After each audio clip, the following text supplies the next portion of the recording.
Well, good morning, folks. This is going to be a fantastic Leading Your Best Life because I'm talking to a guy who's in the area of relationship counseling, Mauro Daviddi. Met him at the Superior Business Network.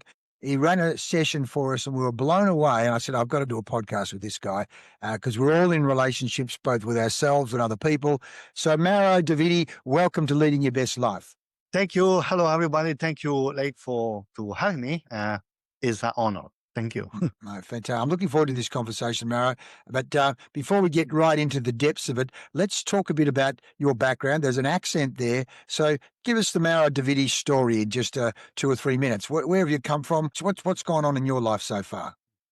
Well, I come from Italy. I'm Italian. I think my accent will remain this forever. I Yes, yes. try to be a little bit more Aussie, but I cannot do that.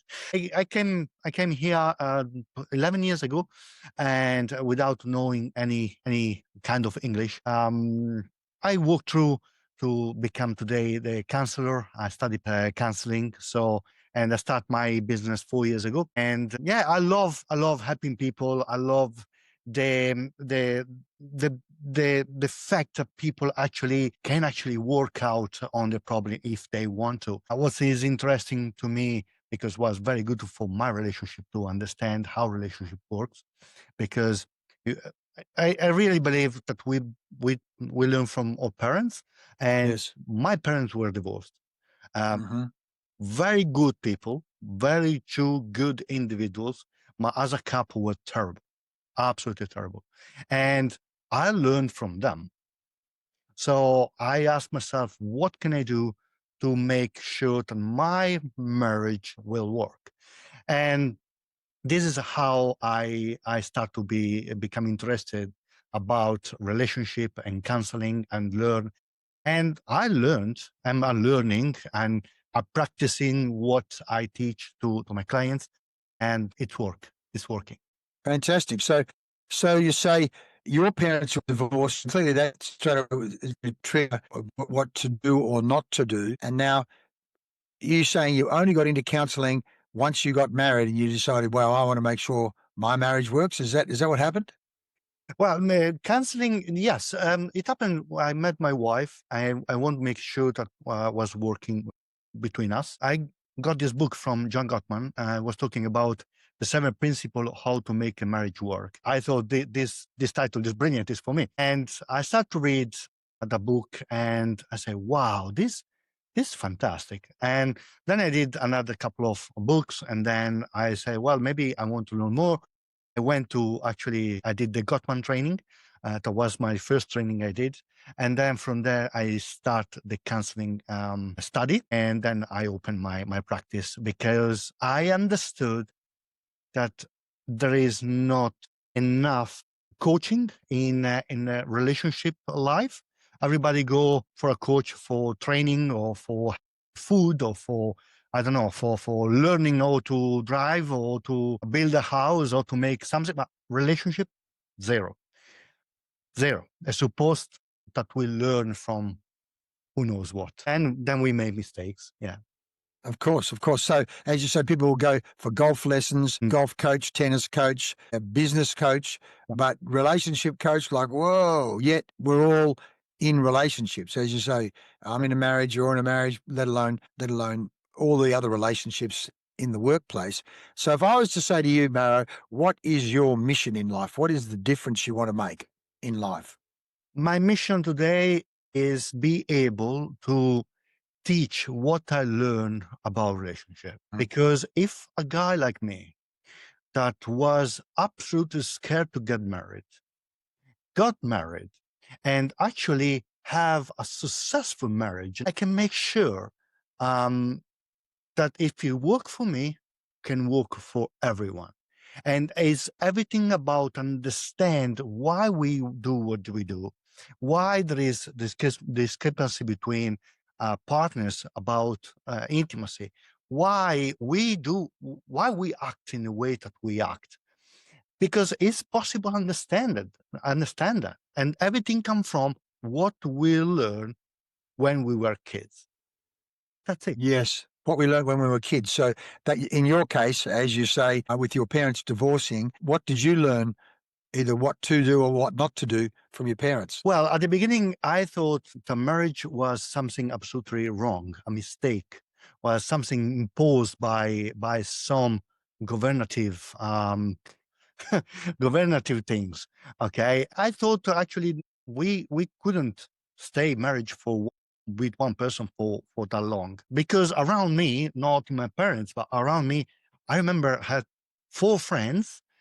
They got married, all of them. I was the only one single, so in five, two of those got divorced in 1 year's time. Wow. Only after 1 year of marriage. Yes. So my mind was saying, this really works. And now I understand their behavior. If I think about my friends, I understand their behavior. I understand what was right, what was wrong. And I believe that was chaotic. Relationship were chaotic because my family was chaotic. We were four siblings. My parents were arguing all the time. I remember one night, I was sleeping with my sister when we were around 7, 8 years old. I remember my parents were shouting to each other things that I cannot repeat. Mm. And I remember I looked my sister say, "This is horrible." And she looked at me. She was 1 year younger, and she started crying. So Mm. the effect of this kind of relationship can have on kids is enormous. So if I can change one-on-one the couples, the way they behave, and teach their kids how to behave, maybe we can have a better society. Absolutely. Not the least of which, I mean, what are we? Are we at 50% of marriages divorcing, and in fly in, fly out work, it's as high as 70 and 80%. So if you were to say, like as you say, how to make marriages work, and your John Gottman obviously influenced you a lot. If you were going to say, what are 3 or 4 or 5 things that you see that stops marriages working? And then let's talk about what to do to help make those marriages work. But what are some of the pitfalls and problems you see that stop marriages working? Communication, number one. Communication is a big issue. Communication is everything we do. No, all life, all world, all society function with good communication. So if we don't have good communication with our partners, well, everything go in failure. Communication, number one. Disinterest.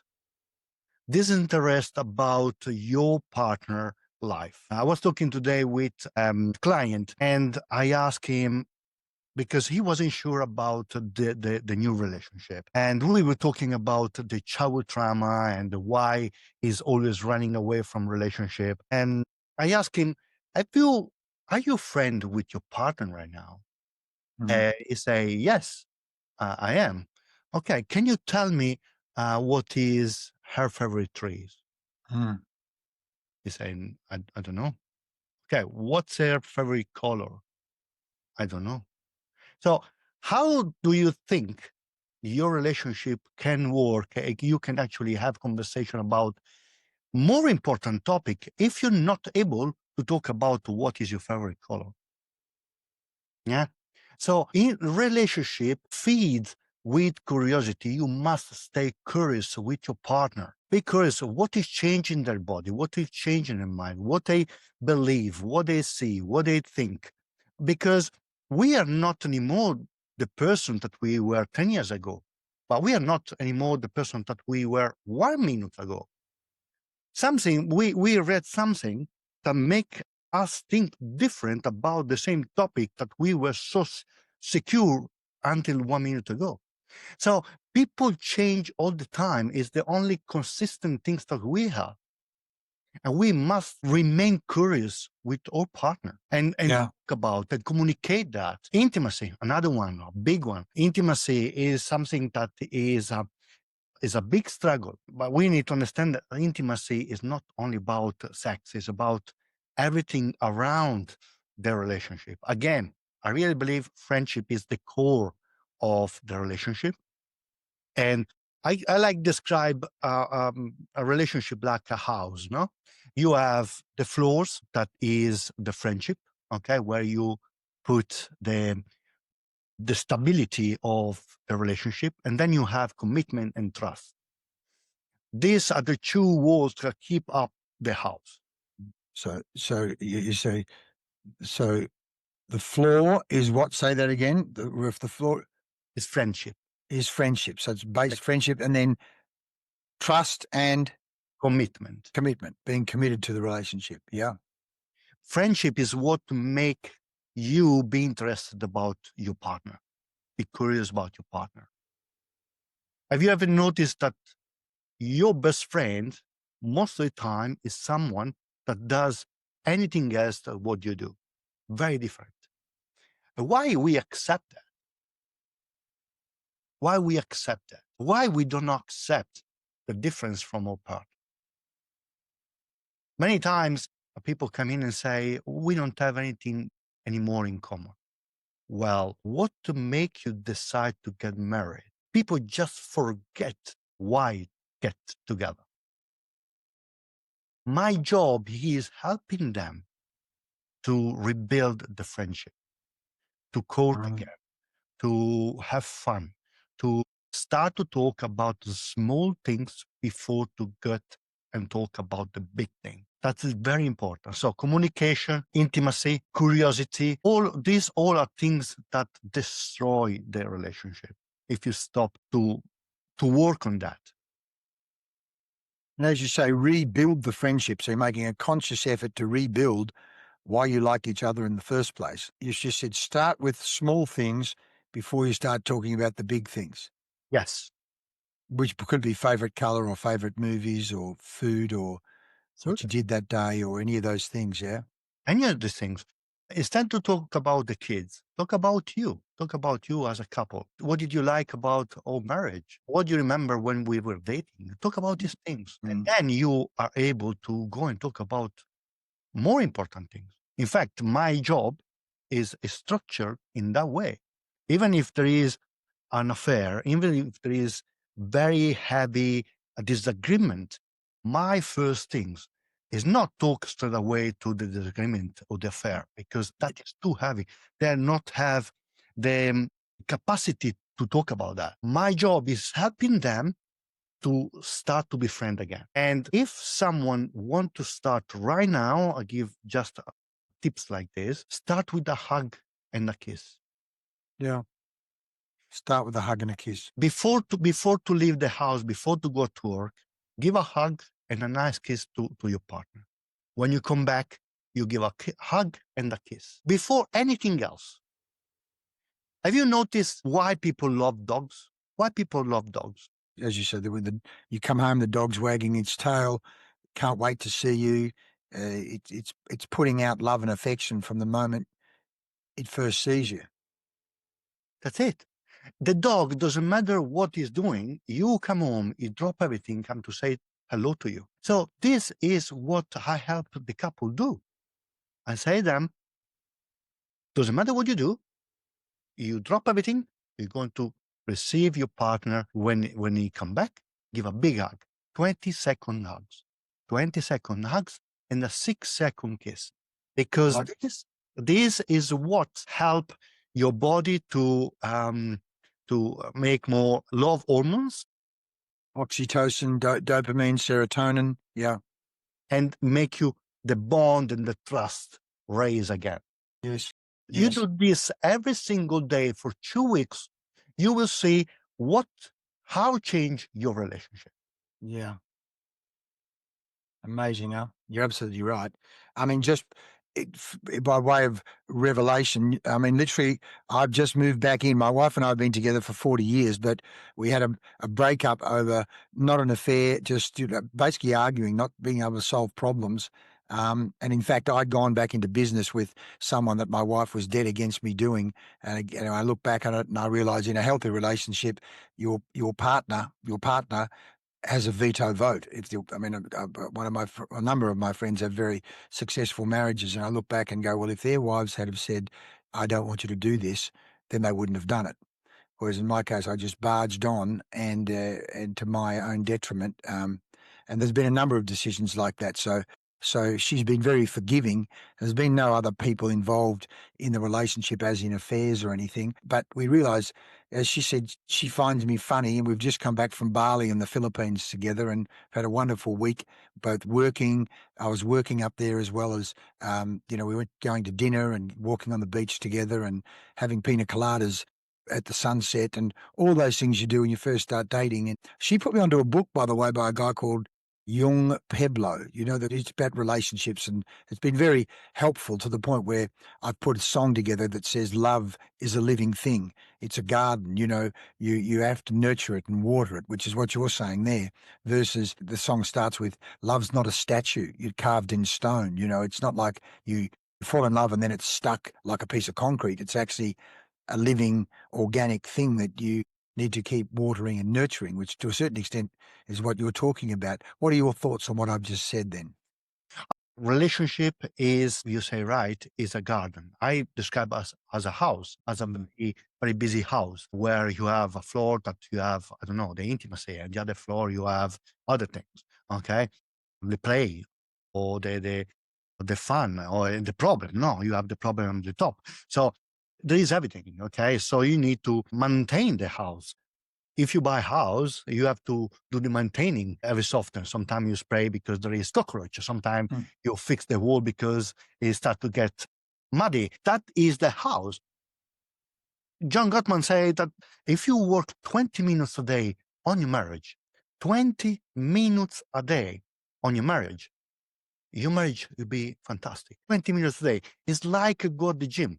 We go to the gym 1 hour every single day. Why don't do it that for your relationship? Spend 20 minutes to sit and say, hey, do you feel loved right now? I've done something that upset you and maybe you hadn't seen that.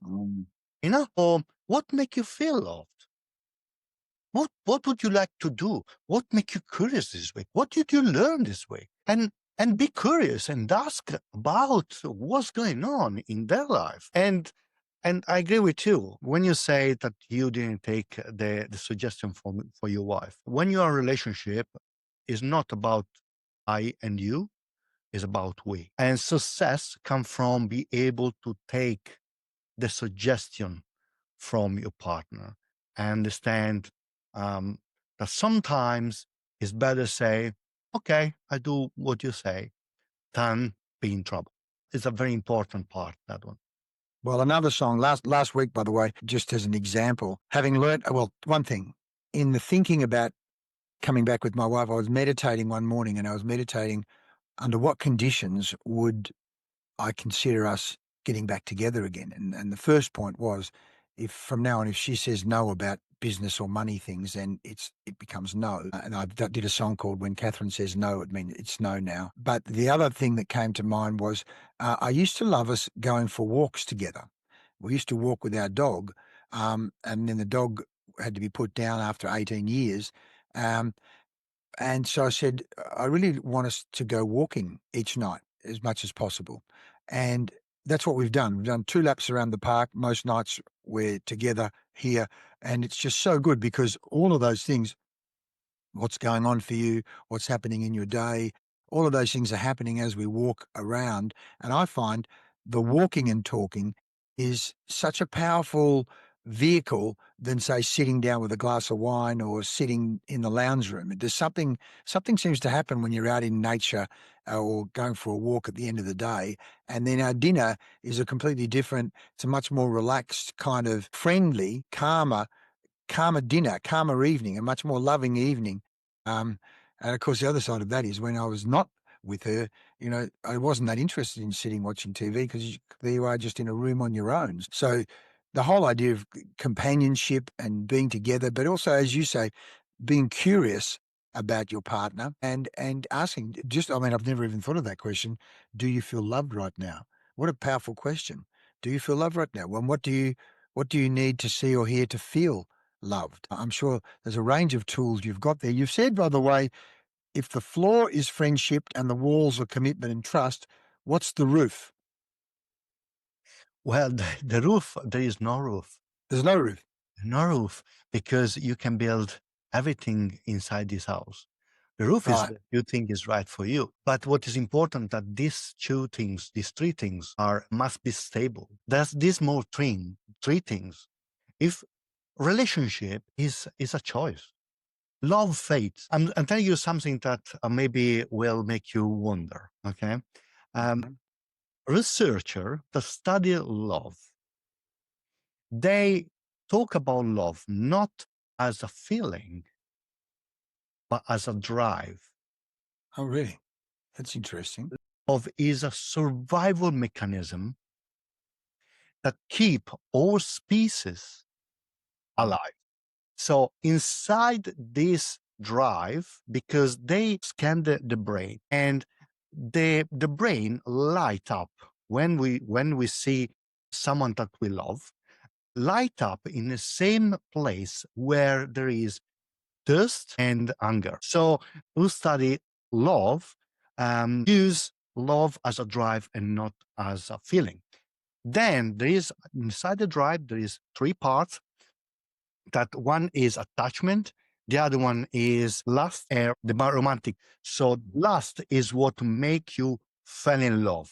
You see someone, you're attracted, you want to be with them. The romantic part is the part that make you see this person as a possible future partner. Then you have the attachment that attach the couple. This is how they divide love. Interesting. Okay? Interesting. Now, we have these three parts. Of course, you can have the lust without you have the attachment and without having the romantic part. Then you have just a one night stand. When you Yes. have all the three, you have a romantic relationship full on, a very good relationship. So we need to work on all these three parts. Yep. All three: lust, romantic, attachment. Some of my water polo mates really have over the years only stayed with lust and romantic. The attachment thing keeps breaking apart.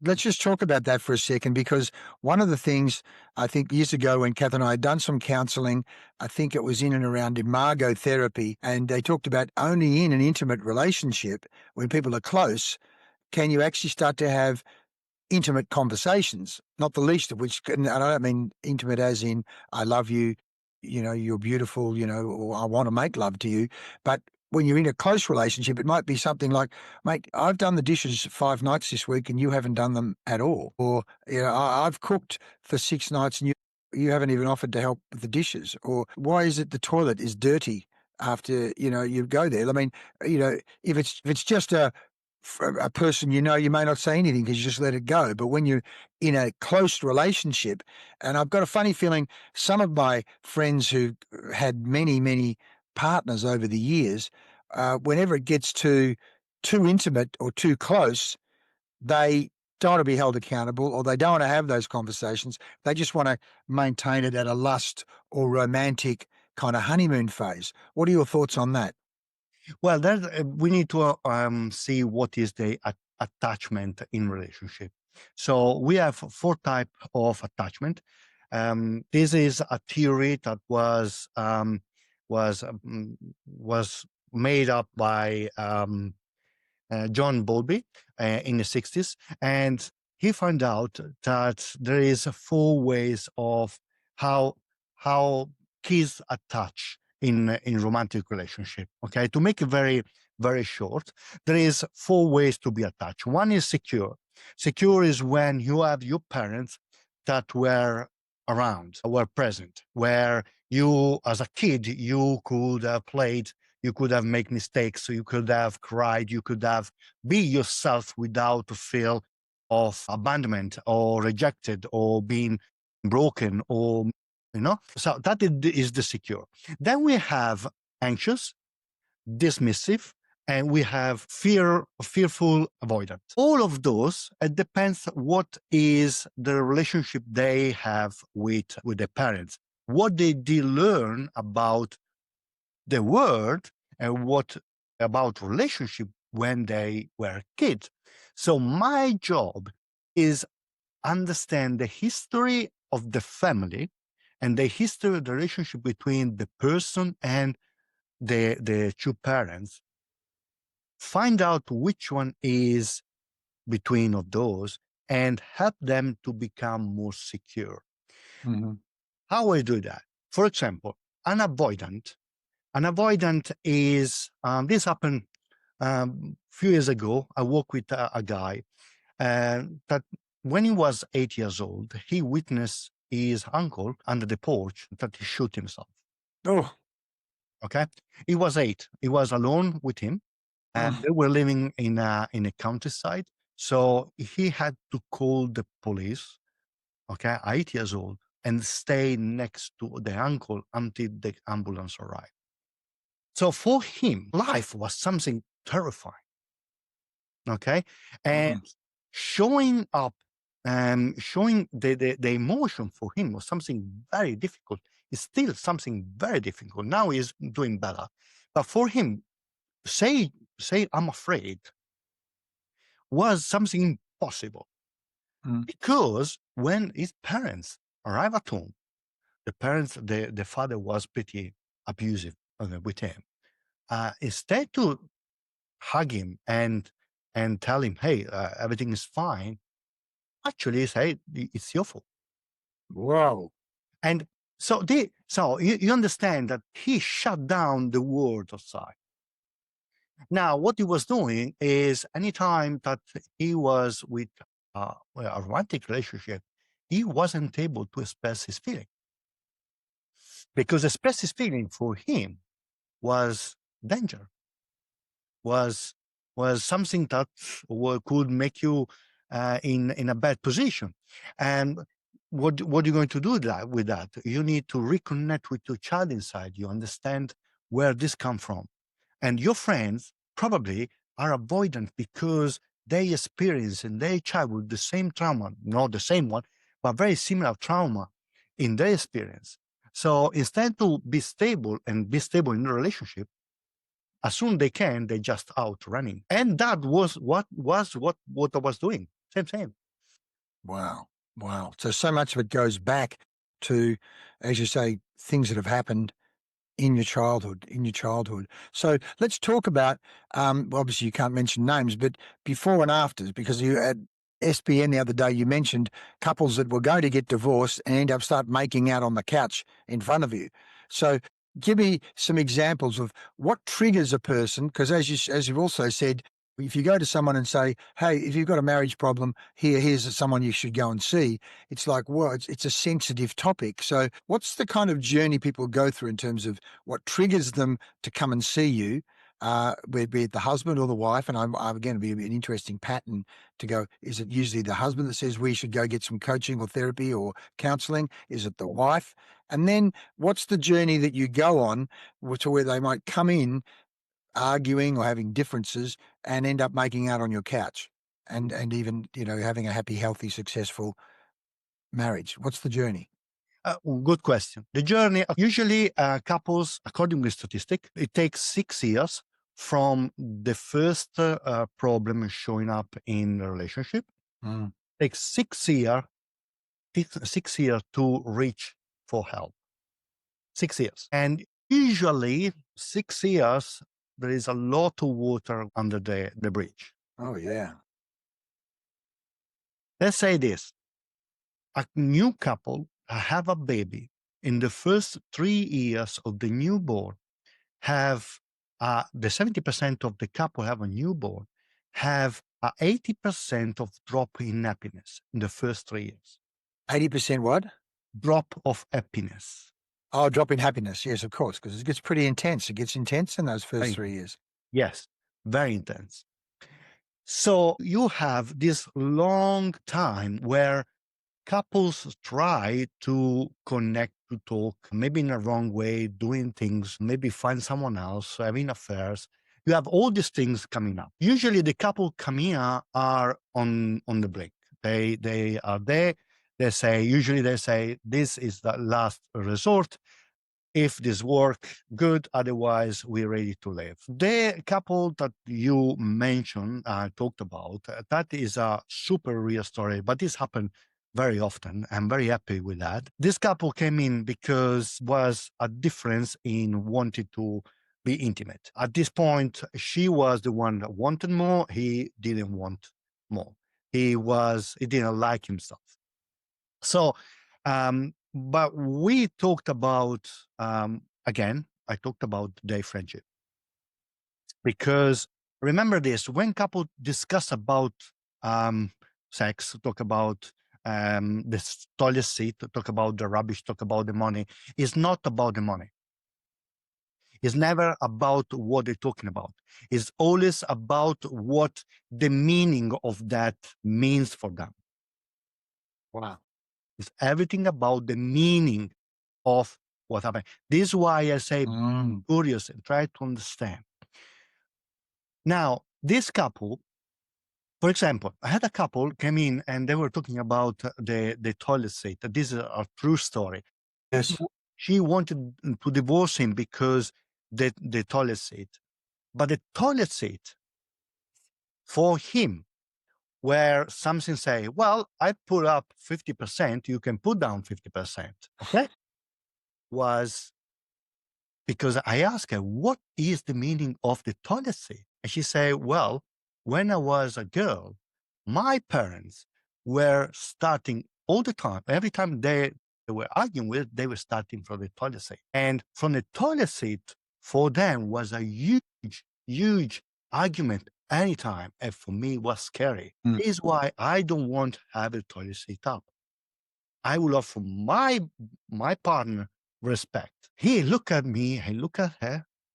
I didn't know about that. Now you know. So it wasn't toilet seat. The meaning was you don't respect me. You're not respecting me. Yes, you don't respect me. You don't listen to me. I ask you something.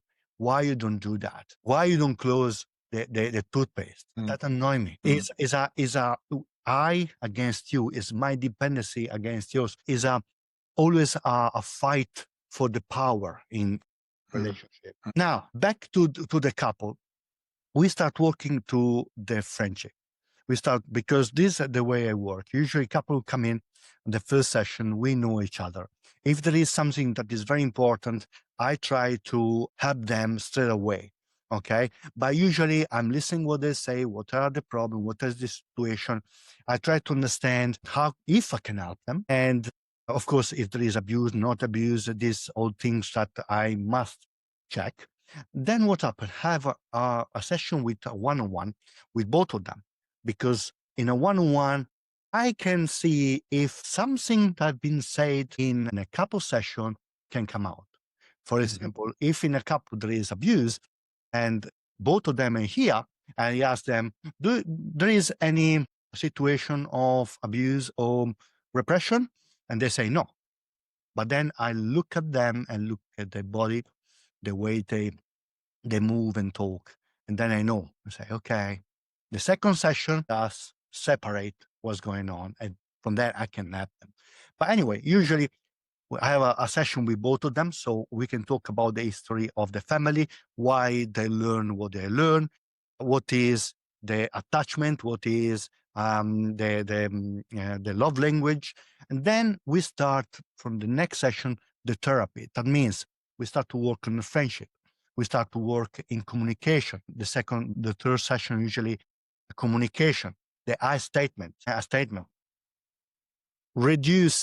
Reducing the high conflict conversation is very important. High conflict conversation, like with criticism, contempt, defensiveness, stonewalling. Yeah? I teach them how to change the words that they use in the communication. Instead to say, I try, I say, I'll do it. Yeah, I'll do it. Yeah. You always is not always. You sometimes, yeah, it's less aggressive and is not always an absolute. There is all these things, we can work on that. Then depends what is the problem. Now, with this couple, their problem where they grow, at one point, the kids left the house and they look at each other, say, what we're going to do? Because we don't know each other anymore. So I have. Who are we when the kids aren't here? Yeah. Rather than the focus being on the kids now, there's a vacuum there. Yes.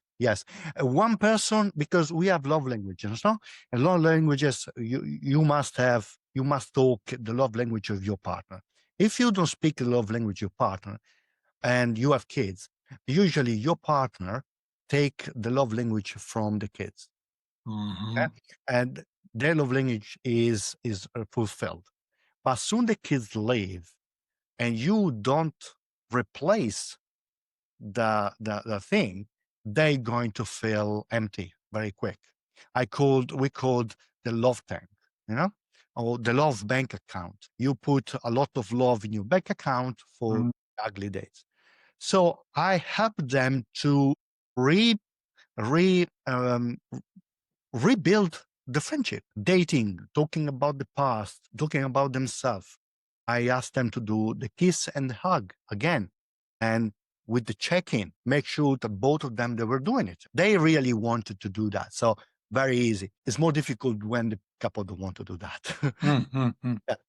But they did it already in 2 weeks. They were doing the hugs and the kiss were totally different. Now, he had the problem that he didn't like himself. Okay. How did you pick that up? How did you read that or discover that he didn't like himself? Well, he told me. He literally said, I don't like myself. That was in the one-on-one session or the group session? Yes, in one-on-one. In the one-on-one. Because what you do, you build a rapport with them. Yes.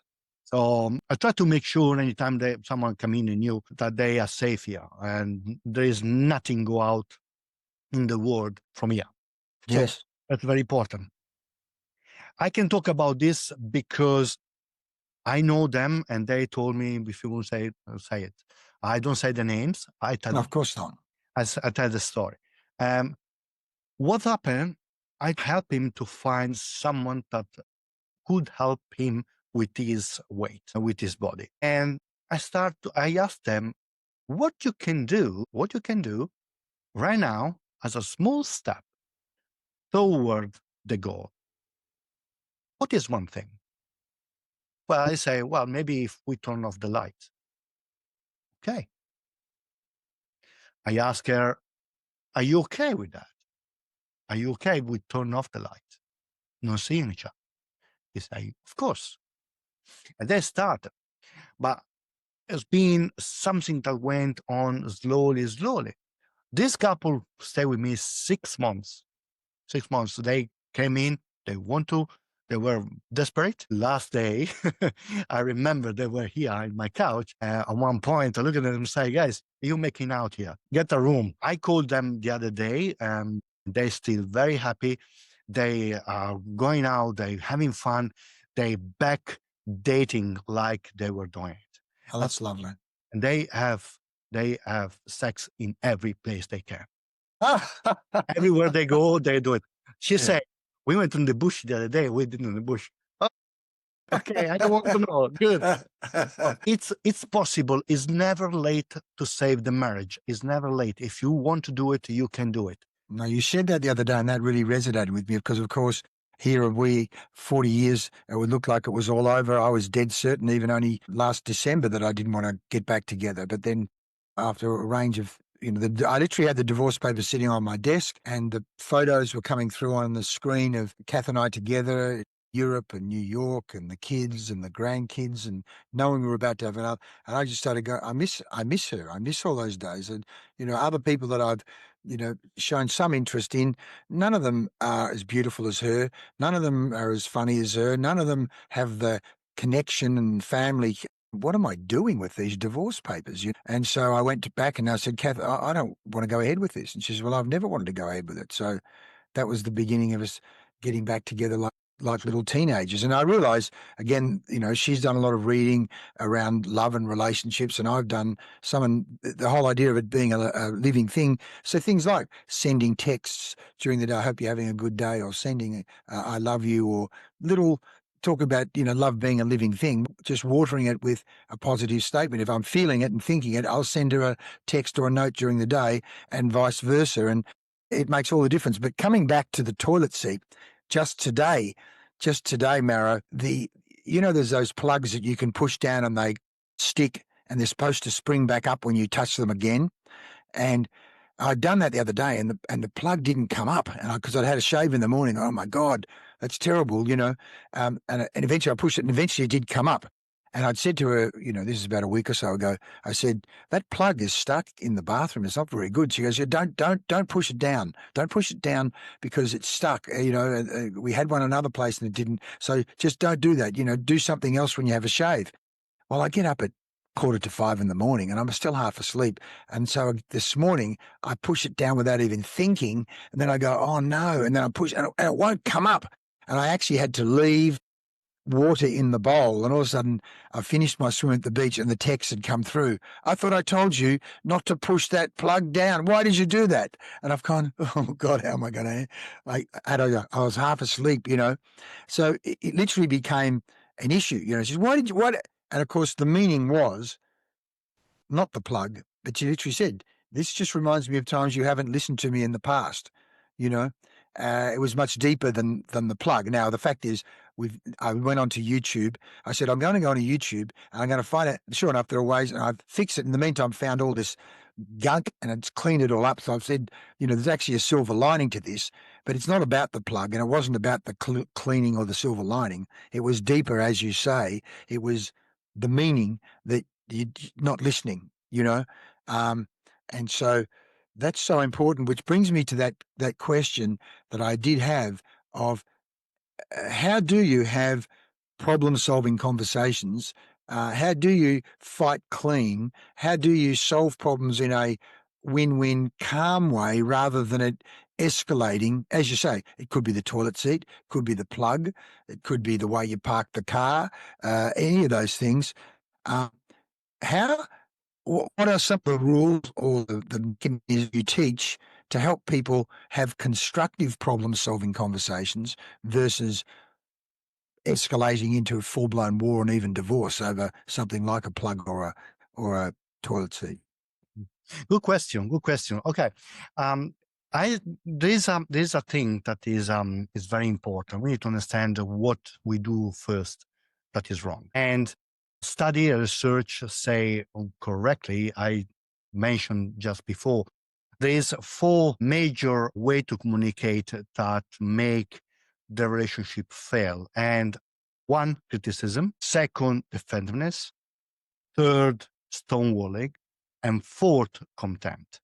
Now, these 4 are called the 4 horsemen of apocalypse. I'll just go through that again. 1 is criticism. 2 is what? 1, criticism; defensiveness. Yes. Defensiveness. So you defend yourself. You defend you. Yeah, right. Okay. 3rd is stonewalling. What does stonewalling look like or sound like? What does that mean? I explain you so. Okay. And the 4th, the most dangerous one, is contempt. Contempt. Okay. Right. Now, to understand the 4, these 4 are being discovered by the Gottman Institute. Gottman Institute, John and Julie, they studied couple for 40 years. Actually, John can watch a couple discuss for 5 minutes the way they interact without know anything else. They can watch this couple for 5 minutes, and they can tell you with accuracy of 90% if this couple will stay together or not. Wow. 5 minutes. Now, they figure out these 4 points that I just described. Now, criticism is when you start a conversation, okay? Usually, for example, let's talk about the toilet seat. Yeah, I say, why the toilet seat is still here? I cannot ask you to do anything because you do whatever you want. You've turned it into criticism. Yeah. Criticism is an attack to the person. It's an attack and blame to the person. Now, the other side, you have the other side, the one that get the criticism, to start defend themselves. So defensiveness is about defend myself, attacking you back. So you say, why you don't put down the seatbelt, blah, blah, blah. You say, no, I always put down the seat. You never happy. You always have to fight about anything else. Nag me. That is defensiveness. It's a never-ending story. Now, here what happened. You have contempt. Contempt come in with time. A contempt is a higher level of criticism. If criticism is attacking the other person, contempt is belief that you are better than the other person. Contempt is about, for example, mimicking the voice, eye rolling, say things like, you so needy, you cannot do anything with me, you couldn't survive without me in this house. That is contempt. Contempt is also calling names, stupid, silly. Silly, that is a word that in English we use a lot. Are you so silly? Don't use it. Don't use it. Because silly, with time, becomes stupid. Yes. Don't use it. Negative words should be banned between the couple to use. Negative words. Yeah. Contempt is the most dangerous because it makes you actually believe that you are better, you can do much better, you can choose someone else. Then you have stonewalling. Stonewalling, according to the study, is more men do the stonewall than women. The study believed that is a behavior that has been passed by generation, and it's actually, when you shut down, you put your arm crossed. Okay, you shut down. Yeah, crossed. Yes. You shut down. You wait. Your partner shut up, and you hope your partner shut up. And then when the partner shut up, you just walk away. When you talk with someone, does someone look like listen to you but doesn't listen? That is stonewalling. And stonewall come from because your body during conversation is overwhelmed, the blood pressure go up, okay, and you shut down. Yeah. It's like when we were in hunter-gathering phase. A group of men were hunting, and these men have a tiger in front of them. They need to shut down their body with the hope the tiger wouldn't see them. So this is being passed. Now the tiger is not here anymore. We have a wife, but it's the same thing. What we do about that? Criticism, very simple. Gentle startup. We call gentle startup. You start gently the conversation. If your boss go in a toilet and leave the toilet seat up, you don't go and say, hey, you're an idiot. Why the seat is down? No, you don't say that. Or your friend, you don't say that. You say that, please, can you please put down the seat? Thank you. That is much better. So if I come home, you left the seat up, I say, wait, can you please put down the seat? It is ugly. Yeah. Now, the other side, you have defenderness. What you do with defenderness is take responsibility. Right. Be responsible. Say, Yes. yeah, you're right. I left the seat up. I put it down. Do my best to remember every day. I'm sorry. I'm sorry. Yes. And in my case, I'll let you say, okay, you're right. I stuffed up. I was half asleep. From now on, I'll use a cup. I will not push that down. Versus, as you say, I'll try is still, as I say, do or do not. There is no try. I'll use a cup. I won't push that down. I'll put hot water in a cup, and that's how I'll shave from now on. Is that okay with you? Yeah. Yeah. And so when you solve that with taking responsibility and say sorry, say thank you. I'm sorry. I'm sorry. Two very important words. Yeah. Yeah. You're right. I'm sorry. It's very expensive for you, but can save a lot of trouble. Then you have contempt. How you work with contempt? With contempt, you need to work on appreciation. This is why friendship is so important. Because friendship make you understand why you stay with a person and why you appreciate that person. Yeah, you need to appreciate your partner. Write down every single day 3 things that your partner do good. Every single day. Tell them, I appreciate you because you did this and this and this. Thank you. Appreciation. Now, stonewalling is another thing. When people say you should never go in bed without resolve the fight. Yeah. Well, no, not true. So, absolutely wrong. Sometimes you need to have a break. Yeah. Because if your conflict is too strong that you cannot find a compromise, Okay. You don't want to reach the point that you're going to say something that is regrettable. Yes. So if you feel that you get too overwhelmed, say it. I need a break because I'm going to say something I don't want to say. Can we please resume the same conversation in half an hour? Over.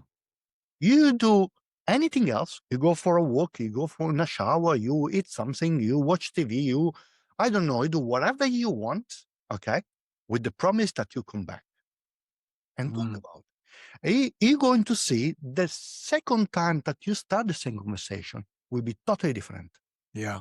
You're in different, in NLP would call you in a different emotional state, a much calmer emotional state. There's a quote I saw the other day: the difference between anger and danger is just one word, D, one letter D, and it's just, you make a bad decision in anger. Rarely is a good decision made in anger. Rarely is a good productive word spoken in anger. So they're great points. So as you say, can I take a break? I might say something I'm going to regret. Can I take a break? And I promise I'll come back and we'll resume this in half an hour. Mate, they are words I've never used. What a fantastic strategy. Great. I know you were continuing on with that point around, that was in and around stonewalling and contempt, was it? Yes, stonewalling. Stonewalling is take a break. Contempt is about appreciation. Yes. Understand, remember that your partner is why your partner is so great. Three things you appreciate. Wow.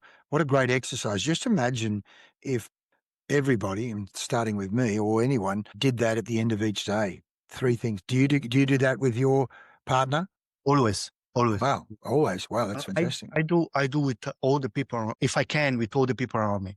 Because even if you use this for in your everyday communication, okay, and then I tell you, I would like to talk about the I statement. If you are aware about this, in every situation, let's say with your employee, no? Your employee, maybe he didn't did properly our work. Instead to go say, why are you so useless? Why you have done these things? Instead to say, make up, Matt, what happened? You're usually very good on your job. What's going on? Because there's some mistakes here. Yeah. The conversation is totally different. Yeah. Yeah. Yeah.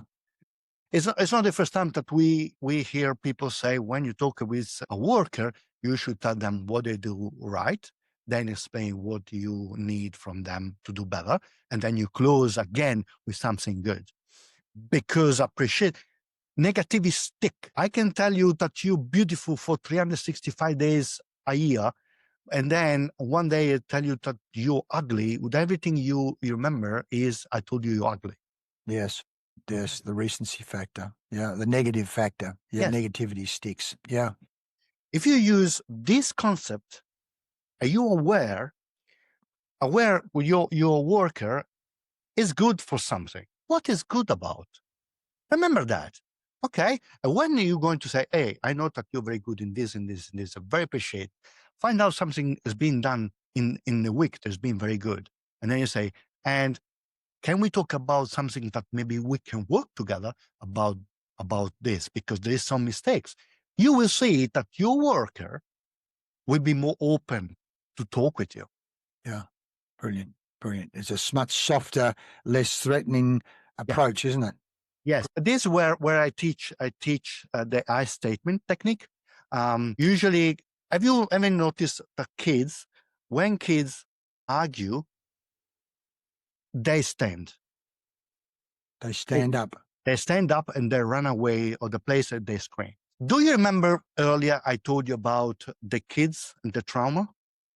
Yes. Okay.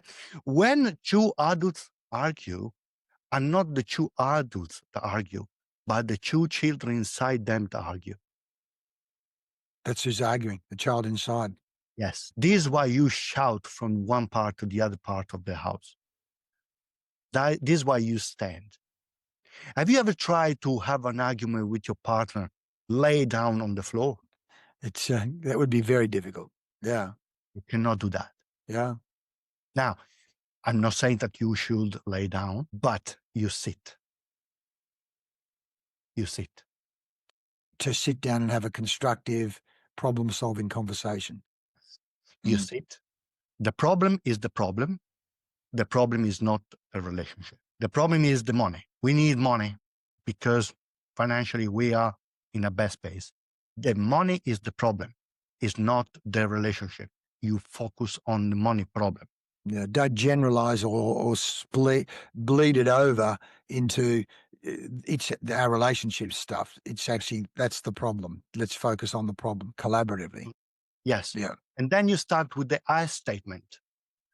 I statement is a framework that people learn to use it in a right way. And say, when I see you, for example, about money, when I see you spend all this money, when I see you with something that you see is your perception, I see you spend all this money, I feel that you're not aware about all financial stress. And I imagine that we will not be safe when we get old. In the future. In the future. So you state what is your feeling. What you see, what is your feeling is your perception of life. Yes. Because your perception is your perception, the other person's perception is their perception. They're not wrong. They're not right. It's their perception. Yes. Now, the other side should respond, stating what they hear. And what they hear is because help them to understand if the person is communicating correctly what they want to communicate. For example, so the other person will say, so I'm hearing that when I spend all this money, you feel that I'm not aware about the money situation and you feel in this way. That's correct. The other person can say yes or not, depends if there's anything to add. And then from there, you can say, well, I'm sorry that you feel in this way. Can we have a look about the money situation and we can discuss? So in this way, you have one person communicate, the other one is really listening, especially men, we need to sit and listen. It's something that we don't do very well. Even women too, but more men, I think. That is my opinion. Repeat. And you really make sure that the person communicate what they want to say correctly, because sometimes people don't have the words to communicate their frustration. Some men or some women don't know how to say, I'm angry, I'm upset, I'm jealous, I'm feel stressed, I'm scared. They cannot say that. Yeah, yeah. So that becomes a mechanism, as you say, the I statement.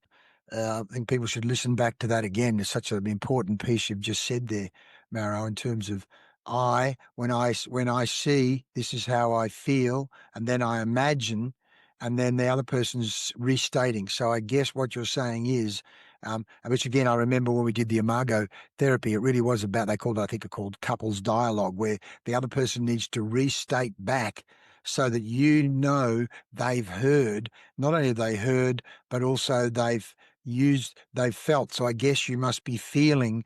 And so now we're talking at that feeling level. It's like they're getting me, they're hearing me, not only intellectually hearing me, the words, but hearing the feeling that I'm getting as a result of that.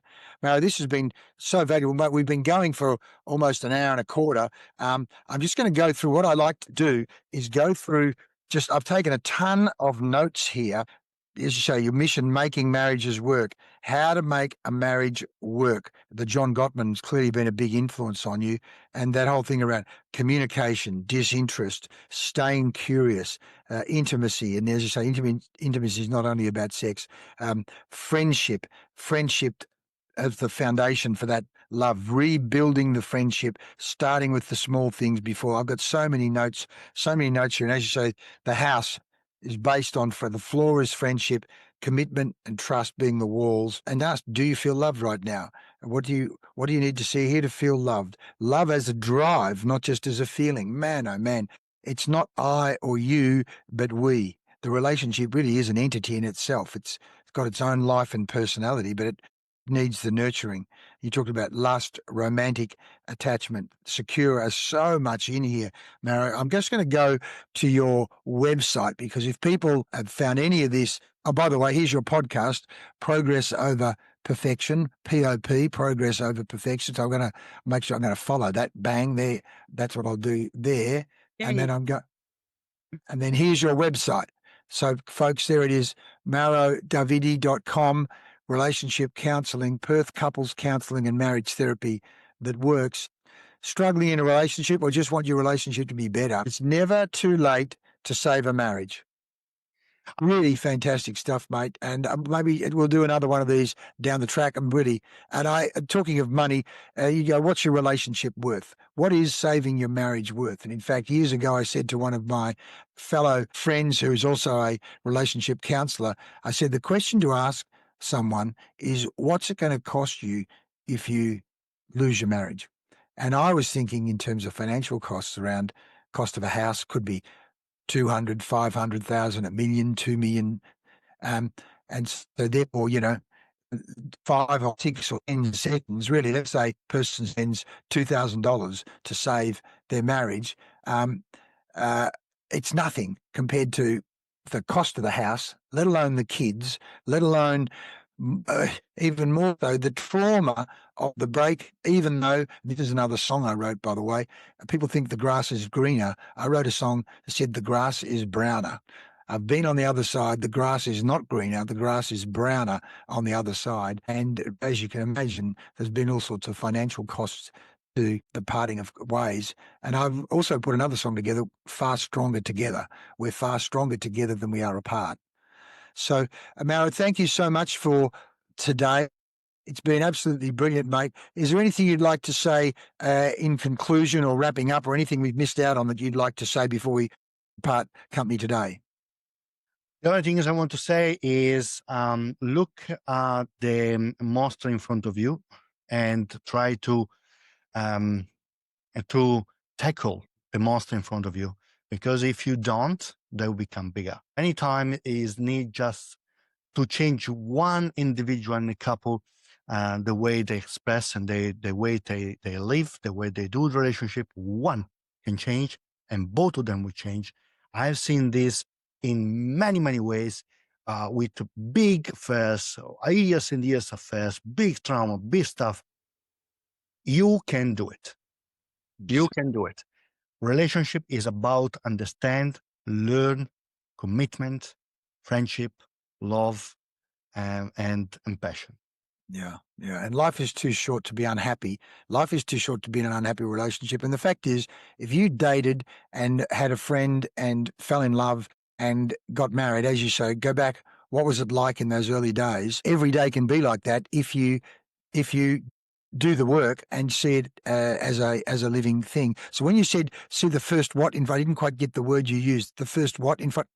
Monster. A monster. So we're dealing with the monsters. Exactly. And of course, that is the hero's journey, to have the courage to go into those caves, face those monsters. They're actually not as big as you think they are anyway.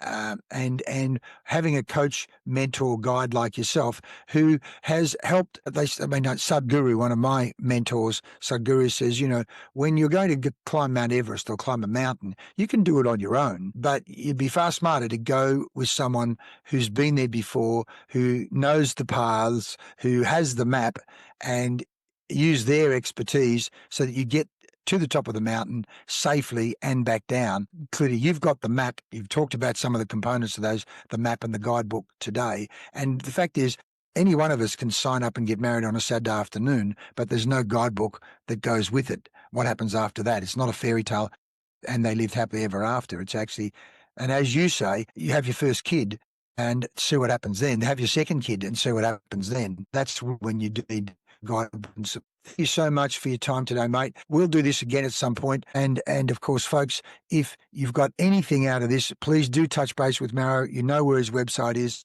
You can touch base with me as well. And Mauro, I look forward to you continuing doing great work that you're doing, and probably some of the most important work in society, which is building, saving, shaping, coaching in relation to happiness and happy marriages. Thank you so much, mate. All the best. Thank you, Leigh. Thank you.